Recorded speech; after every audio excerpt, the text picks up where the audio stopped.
Hi everyone, आज मैं आपको पढ़ाने वाली हूँ English first flight class 10th का chapter glimpses of India. So what here mean represent glimpses. Glimpses mean झलक। भारत की कुछ झलक दिखाने वाले हैं। 3 पार्ट्स में डिवाइड है। A baker from Goa, Coorg, T from Assam. तो गोवा की कुछ पहले कहानियाँ थी कि गोवा पोर्टुगीज़ लोगों के पार्ट था एंड उसके इंडिपेंडेंस मिली 19 दिसंबर 1961 में उसको गोवा को इंडिपेंडेंस मिली। प्लीज़ याद करिए। और इस जब पोर्टुगीज़ रूल का मतलब था तो वो बहुत ब्रेड के दीवाने थे। लोफ्स ऑफ ब्रेड बहुत पसंद था। अभी भी कुछ जगहों पर गोवा की मतलब उनका ये तो चले गए हैं, पोर्टुगीज़ लोग चले गए हैं बोलने वाले, बट अभी भी कुछ झलक यहाँ पर इंडिया की दिखती है। तो चलिए स्टार्ट करते हैं। Baker from Goa. So a pen portrait of traditional गोवान विलेज बेकर हु स्टिल, जैसे पोर्ट्रेट हम पिक्चर्स बनाते हैं वैसे ही लिख के डिस्क्राइब करा गया, बट आप इसे फील कर सकते हो। हाँ, ऐसा कुछ होता है। इम्पॉर्टेंट प्लेस अभी भी गोवा विलेज में है इन बेकर्स का। Our elders are often heard reminiscing nostalgically about those good old Portuguese days, the Portuguese and their famous loaves of bread. Those eaters of loaves might have vanished, but the makers are still there. तो हमारे elders nostalgia past के बारे में इतना अच्छे से सोचते हैं, फॉन्ड करते हैं। ये good old Portuguese days के बारे में वो कितने दीवाने थे loaves of bread के। एंड अभी खाने वाले जो ब्रेड को वो चले गए हैं, बट अभी भी बनाने वाले उनके स्टिल यहाँ पर हैं, मिक्सर्स हैं एंड दोज जो ब्रेड को बेक करते हैं। ये पुराना एज ओल्ड टाइम टेस्टर्स अभी भी जो फर्नेस है, भट्टियाँ हैं, वो भी एग्जिस्ट करती हैं। Fire in the furnaces has not yet been extinguished. इसका मतलब है कि अभी भी मतलब बनाए जाते हैं ब्रेड्स। वो लोग चले गए हैं, पोर्टुगीज़ लोग बोलने वाले वो लोग चले गए हैं, खाने वाले चले गए, बट अभी भी सब कुछ है, मिक्सर्स हैं, माउल्डर्स हैं। तो ये सब बताया गया है। The third and the jingle of a third, मतलब आवाज़ें होती हैं, चिंगल। So like this it is appearance of baker. Like एक हाथ में बैम्बू स्टिक्स एंड बास्केट्स रखे रहते हैं इसमें से। So this is the appearance of baker that time. In traditional baker's bamboo, heralding his arrival in the morning, can still be heard in some places. Maybe the father is not alive, but the son still carries on the family profession. Bakers are even today known as padar in Goa. So third and jingle की आवाज़, जो traditional bamboo, जो अभी मैंने photo दिखाई थी, वो bamboo की आवाज़ आती थी। हेराल्डिंग मतलब ऐसा अनाउंस कर रहे हैं कि हाँ मैं आ रहा हूँ। अभी भी कुछ आज भी मॉर्निंग जगहों पे गोवा के विलेज में सुनी जा सकती है। हो सकता है फादर अलाइव नहीं है, बट सन उनके फैमिली प्रोफेशन को फॉलो कर रहे हों। और उन बेकर्स को पोर्टुगीज़ लैंग्वेज में गोवा को पैदर बोला जाता था, बेकर को पैदर बोला जाता था, पोर्टुगीज़ लैंग्वेज है। During our childhood in Goa, the baker used to be our friend, companion and guide. He used to come at least twice a day. तो हमारे चाइल्डहुड में नरेटर बोलते हैं कि गोवा हमारा जो बेकर होता था वो हमारा कंपेनियन, हमारा फ्रेंड, हमारा गाइड, सब कुछ होता था। मतलब कितना बॉन्ड रिलेशन बेकर से एंड बच्चों से कितना ज़्यादा अटैच था। एंड वो हमेशा एटलीस्ट कम से कम 2 बार तो आता ही था। उससे ज़्यादा बार भी आ सकता है, बट 2 बार तो पक्का ही था वो आता था। कब आता था? Once when he set out in the morning on his selling round and then again when he return after emptying his huge basket. जब वो मॉर्निंग में लेके आता था loafs of bread and then फिर जब खाली हो जाती थी इसकी सारी बास्केट, फिर लौटता था इस जगह से। तो ये दो टाइम्स है जब वो आता था। जस्ट जिंगलिंग थर्ड of his bamboo woke us up from sleep and we ran to meet and greet him. तो जो थर्ड की आवाज़ होती थी बैम्बू में इनकी जो लगी रहती थी, वो उन्हें उठाता था मॉर्निंग में एंड देन वो उठ के स्लीप से and we ran to meet and greet him, हम इनसे मिलने के लिए तैयार हो जाते थे। Why was it so? तो बोलते हैं ऐसा क्यों था। Was it for the love of the loaf, मतलब जो ब्रेड्स, क्या वो प्यार था, मतलब like so here's that loaves of bread एक साइज़ में, या क्या इसके लिए बहुत हम लोग उठ जाते थे? नहीं, इसके लिए हम नहीं उठते थे। इसके लिए हमें लव भी नहीं था कि हमें ये खाने को मिलेगा। सो ऐसा क्या था जो नरेटर और सब बच्चों को उठा देता था? Was it for the love of the loaf? Not at all. The loaves were bought by some Paskin or Bastin. So Paskin or Bastin was the maid servant. तो जो ब्रेड था वो तो उनके मेड सर्वेंट्स पैस्किन और बैस्टिन बोला जाता था, वो ख़रीद लेते थे. पैस्किन और बैस्टिन वॉज अ मेड सर्वेंट को बोला जाता था. What we longed for were those bread bangles which we chose carefully. Sometimes it was a sweet bread of a special make. So why the narrator and then छोटे बच्चे इतना क्यों मतलब बहुत इंतज़ार करते थे बेकर्स का, बिकॉज ब्रेड बैंगल्स इनको मिलेगी. ब्रेड बैंगल्स आप पिक्चर में देख सकते हो. सो दे इतने फॉन्ड थे ब्रेड बैंगल्स के, गोला गोला शेप्ड एंड जैसे आप डोनट भी समझ सकते हो रिंग शेप्ड का.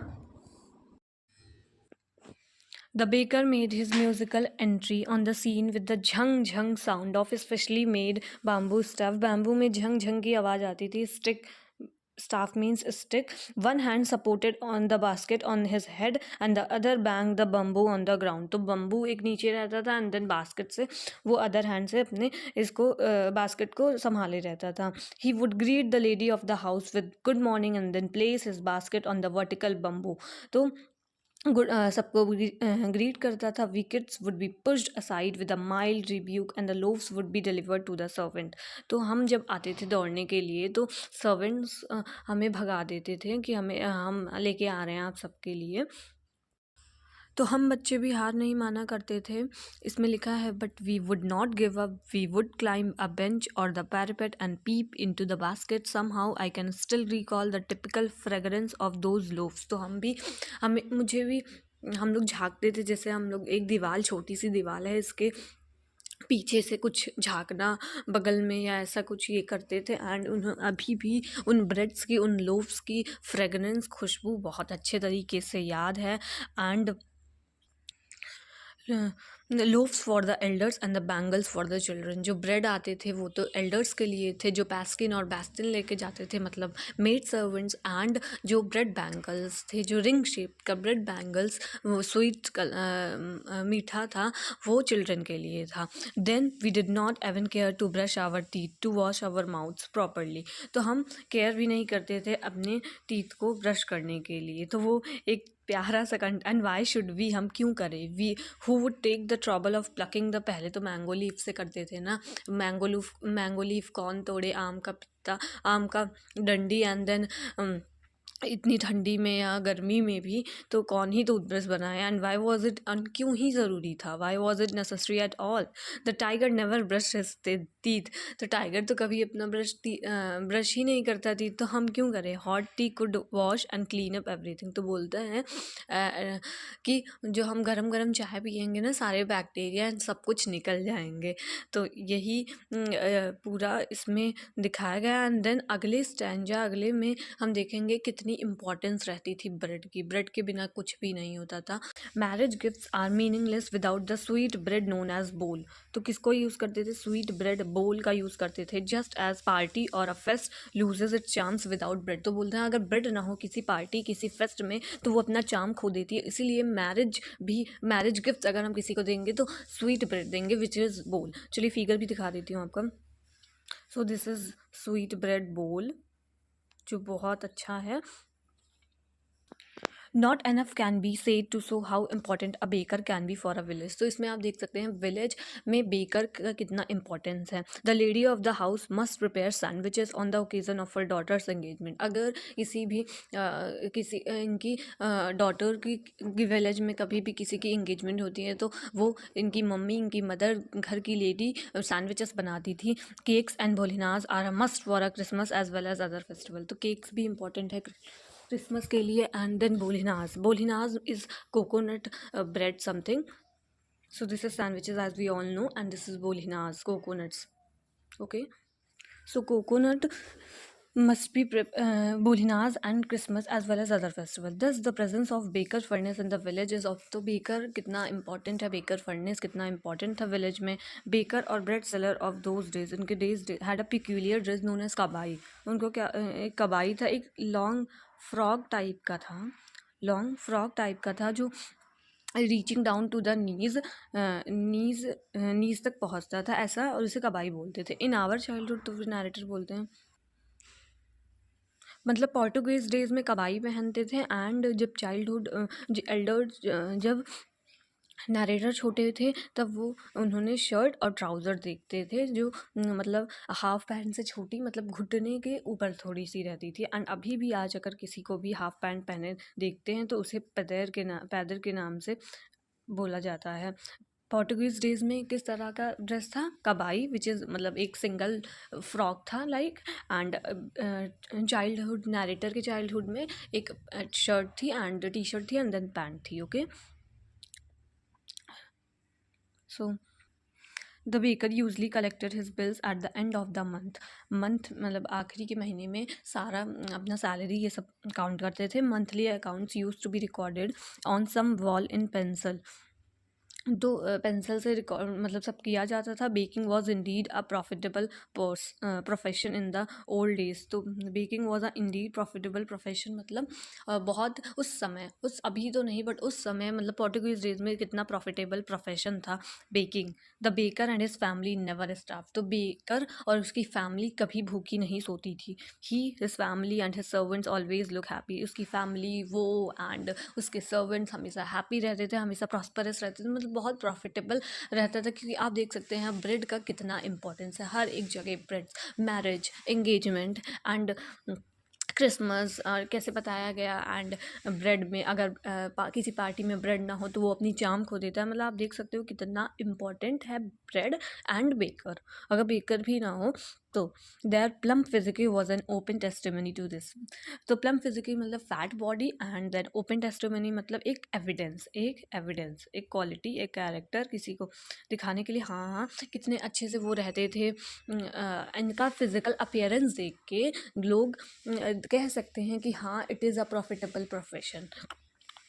Even today any person with a jackfruit like physical appearance is easily compared to a baker, तो यही बोल रहा है कि अभी भी अगर कोई भी मोटा सा थोड़ा जैकफ्रूट की तरह दिखता है तो उसे भी बेकर की तरह कंपेयर किया जाता है, बुलाया जाता है। जैसे अभी किसकी तरह बुलाया जाता है, क्या पहन के? प्लीज़ कमेंट बॉक्स में करिएगा। कुछ ड्रेस था ना, अगर आपको याद हो तो प्लीज़ बताइएगा। थोड़ा सा हम ओरल कम्प्रीहेंशन चेक देख लेते हैं, मतलब क्या क्वेश्चन आंसर थोड़ा सा। So match the following. As a marriage gifts किसको यूज़ करते थे? Marriage gift sweet bread known as bol, मैंने फिगर भी दिखाया था। एज अ पार्टी और अ फेस्ट ब्रेड ना हो तो वो loses its charms. Daughter engagement में सैंडविचेस एंड क्रिसमस के लिए केक्स एंड बोलिनास। Okay, what did the bakers wear, तो बोल रहा है वेकर्स पोर्टुगीज डेज में, मैंने जैसा बताया पोर्टुगीज डेज में वो कबाई पहनते थे, एक सिंगल पीस लॉन्ग फ्रॉक था। और जब ऑथर यंग थे, मतलब ऑथर जब अपने चाइल्डहुड में थे तो वो शर्ट एंड ट्राउजर्स पहनते थे हाफ पैंट्स की तरह।